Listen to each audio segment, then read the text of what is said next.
తమిళనాడులో కాబట్టి దళపతి పతారు ఉంటది. జననాయకన్గా జనంతో ఎక్కువనే ఫాలోయింగ్ ఉంటదా అనుకోవచ్చు. కానీ పక్క రాష్ట్రాలల్లో కూడా జంజీ జనాల కాడ నుంచి మూడు కాలం ముసలోళ్ళ దాకా విజయ్ క్రేజ్ మామూలుగా లేదు పోర్రి. ఏదో రాజకీయ సభనో పార్టీ మీటింగో సినిమా షూటింగో కాదు. విజయ్ గుడికి వచ్చి పోతేనే కర్ణాటకలో ఆయన ఫ్యాన్స్ కట్టలు తెంచిన అభిమానం చూయించిరు ఇట్లా.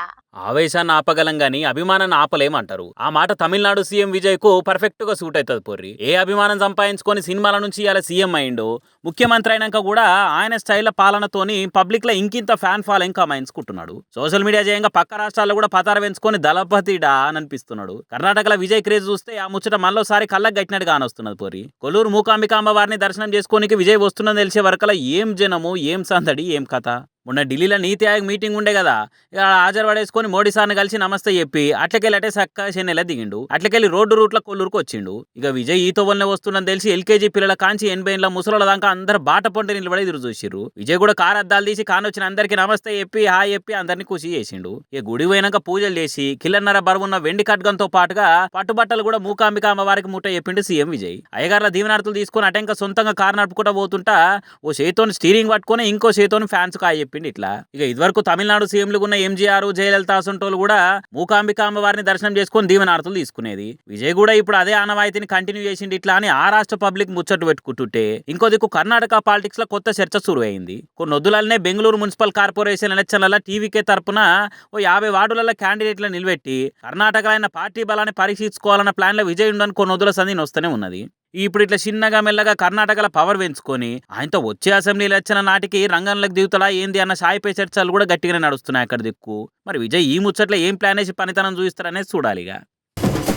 మోడీ సారు మొన్ననే దేశంలో ఏ ప్రధానమంత్రి చేయని రికార్డును బ్రేక్ చేసిండు. ప్రజల చేత ఎన్నుకోబడిన పిఎంలల్లా ఫస్ట్ ప్లేస్లకు చేరుకున్నాడు. ఈ 12 ఏండ్ల పాలనల దేశాన్ని ఎంత ముంగటికి తీసుకుపోయిండు, రూపాయి విలువను ఎంత పైకి తీసుకుపోయిండు, పేపర్ లీకులకు ఎంత సక్సెస్ఫుల్గా కానిచ్చిండు, ఏడాదికి 2 కోట్ల కొలువులు వద్దన్నా ఎట్లా ఇయ్యగలిగిండు అనేది, ఎన్నికలు అయిపోయినాక పెట్రోల్ డీజిల్ రేట్లను ఏ తిరగ పెంచిండనే బొచ్చడి రికార్డులు చూసినాం కదా. ఇక ఇప్పుడు ఇంకో కొత్త రికార్డు కూడా వెలుగులోకి వచ్చింది చూడుండ్రి. ఆహా, అక్కడెక్కడో ఆదిలాబాద్ అడవులలో ఉండవలసిన కుంతాల జలపాతము హైదరాబాద్ కోవిలో పార్సిల్ చేసి తీసుకొచ్చినట్టే ఉంది కాదు. చూడ్రి జలపాతం కింది నుంచి ఎట్లా పోతున్నారో జనాలు. ఇది హైదరాబాద్ నడి పట్టణంలో ఉన్న Begumpet railway station. Modi sir పోయినేడాది రిబ్బన్ కత్తిరించి ఆధునీకరించిన రైల్వే స్టేషన్ సురువు చేసిండు. దానికి సోషల్ మీడియాలో ఆహా ఓహో అని మస్తు మెచ్చుకున్నారు. మోడీ సారా మజాకా అన్నట్టు సెల్ఫీ ఫోటోలు దిగి కొంతమంది ప్రచారాలు కూడా చేసిర్రు. ఈ ఆసక్కదనాన్ని చూడుర్రి. హైదరాబాద్ లో వాన వస్తే ఏ తిరిగా కప్పు తెరుచుకొని వాన నీళ్ళు గారుతున్నాయో, ఈ నడమ డబుల్ ఇంజన్ సర్కార్లు నడుస్తున్న రాష్ట్రాలల్లో కట్టిన బ్రిడ్జిలు ఉత్తుగానే కూలిపోతున్నాయి. 10-15 రోజులల్లా వేసిన రోడ్డు గాలికి కొట్టుకొని పోయే గడ్డి కుప్పల తిరగ కూలిపోయినాయి. ఆ భాగ్యం మన రాష్ట్రానికి ఉండకుంటే తెలంగాణ పబ్లిక్ ఫీల్ అవుతారు అనుకున్నారో ఏమో మరి. ఇంత మంచి గట్టిచ్చిరు మోడీ సారు. ఇక తెలంగాణలో డబుల్ ఇంజన్ సర్కార్ రాకముందే ఇట్లున్నదంటే వస్తే ఇంకెంత మంచిగా ఉంటుందో మనసులో ఆలోచనలు కలిగేటట్టు చేస్తున్నారు. మరి లేకుంటేంది, ఒక్కటి కాదు రెండు కాదు 26,55,00,000తో కట్టిన బేగంపేట రైల్వే స్టేషన్ ఇట్లా కూడా అంటే మామూలు ముచ్చట. దీన్ని మోడీ సార్ కత్తిని బట్టి రిబన్ కటింగ్ చేసుడు అంటే ఇది కూడా ఒక రికార్డ్ అన్నట్టే కదా. అమృత భారత్ పథకం కింద స్టేషన్ ఇంత మంచిగా తీర్చిదిద్దుతారనేది తెలిసినా మనం ఎవ్వలం ఏమనొద్దు. మోడీ సార్ గొప్పతనం చెప్పుకుంటా మురిసిపోవాలి అంతే అని అనుకుంటా కమలం పార్టీ పాలన తీరు చూసి కస్సుమంటున్న జనం కామెంట్లు పెడుతున్నారు ఇక.